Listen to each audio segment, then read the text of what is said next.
విశాఖలో ఈ కూటమి వాళ్ళు మహాకుట్రకు తెరదేపారు. విశాఖ స్టాండింగ్ కమిటీ ఎన్నికల్లో పెద్ద వివాదమే చోటు చేసుకుంది. చెల్లని ఓట్లతో గెలుపొందాలని టీడీపీ నాయకులు చూస్తున్నారు. టీడీపీ కార్యకర్తల వ్యవహరించేశారు కమిషనర్. అక్కడ ఉండే కమిషనర్, విశాఖ కమిషనర్ పోలైన ఓట్లలో చెల్లని ఉన్నా కూడా చెల్లించాలంటూ ఆదేశాలు జారీ చేసేశారు. ఈయన న్యాయస్థానం న్యాయ పోరాటం చేస్తున్నామంటున్నారు మేయర్, డిప్యూటీ మేయర్.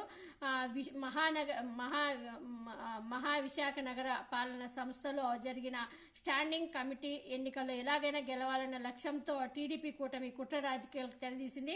కూటమి కార్పొరేటర్లకు జీవీఎంసీ కమిషనర్ సంపత్ కుమార్ మద్దతు పలుకుతూ చెల్లని ఓట్లను కూడా పరిగణలోకి తీసుకుని 10కి 10 స్థానాల్లోనూ టీడీపీ విజయం సాధించినట్లు ప్రకటించారు. అధికారంలోకి వచ్చాక తొలిసారి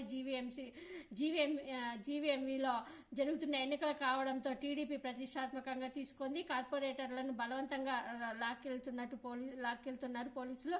కుట్రలు చేసిన విజయం సాధించాలనే ఉద్దేశంతో కార్పొరేటర్లకు 5 లక్షల వరకు డబ్బులు ఇచ్చి మరీ ఓట్లు బహిరంగంగానే కొనుగోలు చేశారు. తమకు మద్దతిస్తున్న కార్పొరేటర్లను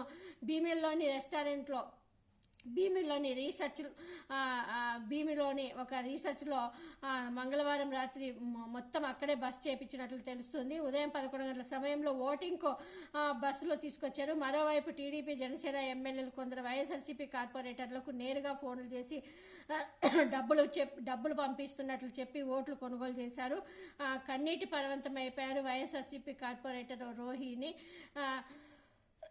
బ్యాలెట్ పేపర్లపై కలర్ పెన్సిల్తో గుర్తులు కూడా కనిపించాయి. ఇక్కడ డబ్బులు తీసుకున్న వారు తమకు ఓట్లు వేశారా లేదా అనేది తెలుసుకునేందుకు కలర్ పెన్సిల్తో బ్యాలెట్ పేపర్లపై అనధికారికంగా గీతలు గీశారు. వాస్తవానికి బ్యాలెట్ పేపర్పై పెన్ను, పెన్సిల్, స్కెచ్ గీతలుంటే ఖచ్చితంగా ఆ ఓట్లు చెల్లుబాటు కావన్న నిబంధనలు ఉన్న కమిషనర్ మాత్రం పూర్తిగా పక్కా టీడీపీ కార్యకర్తలా వ్యవహరించారంటూ వైఎస్ఆర్సీపీ వాళ్ళు ఫైర్ అవుతున్నారు. వైఎస్ఆర్సీపీ కార్పొరేటర్లు ఆ ఓట్లు చెల్లుబాటు కావని చెప్తున్నా బేఖరతు చేస్తూ టీడీపీ కార్పొరేటర్లు 10 మంది విజయం సాధించినట్లు కమిషనర్ ప్రకటించేశారు.